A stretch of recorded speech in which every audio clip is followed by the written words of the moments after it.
Does soy sauce go bad? You've got that half-open bottle sitting around for who knows how long, and you're not quite sure if it's still good to use. Well, we've got you covered.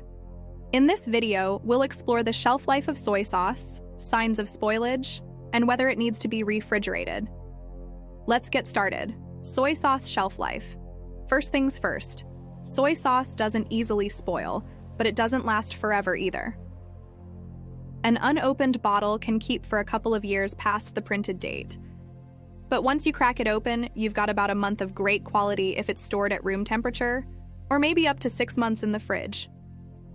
Now, even after that period, your soy sauce is still safe to use.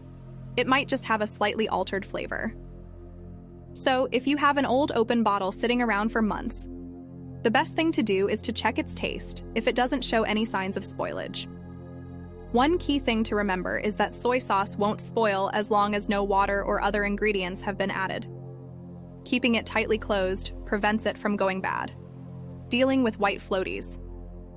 All right, let's tackle the issue of those white floaties that sometimes appear in soy sauce. These are actually a type of yeast called film yeast, not mold. They don't cause food poisoning, but they can mess up the flavor and aroma of the sauce. Here's how to handle it. Remove the white floaties from the sauce using coffee filters or something similar. Assess the flavor. If your soy sauce tastes fine after removing the film yeast, go ahead and use it. If not, it's time to bid it farewell. A quick warning, remove the white floating thing as soon as you notice it. The longer it's there, the more it can affect the quality of your soy sauce. Signs of spoilage. Now, how do you know if your soy sauce has truly gone bad?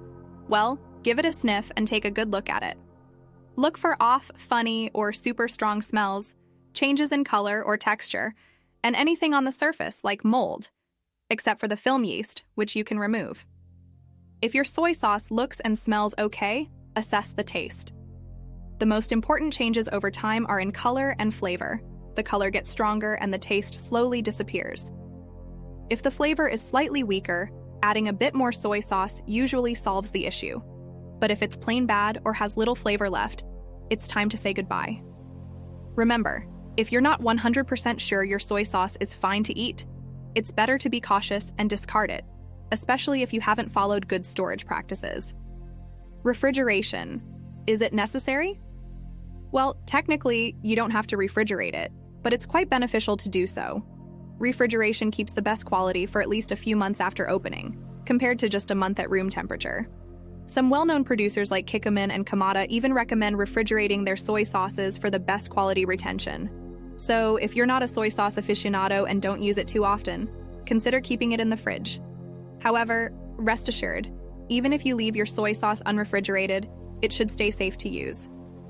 The worst-case scenario is that its quality will deteriorate quicker, and you might have to replace it sooner than expected. How long does soy sauce last? Lastly, let's talk about how long soy sauce lasts.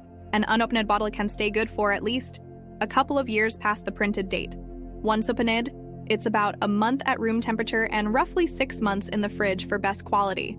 But remember, it's safe and decent in terms of quality for much longer. The printed date is a rough guideline, not a strict rule. Soy sauce doesn't easily spoil, so even if it's open for a couple of years, it can still taste just fine. However, if you're unsure or it tastes off, it's better to play it safe and get a new bottle. The same principles apply to soy sauce-based condiments like teriyaki and other fermented foods like fish sauce or miso paste. If you found this information helpful, give us a thumbs up and subscribe for more kitchen tips and tricks.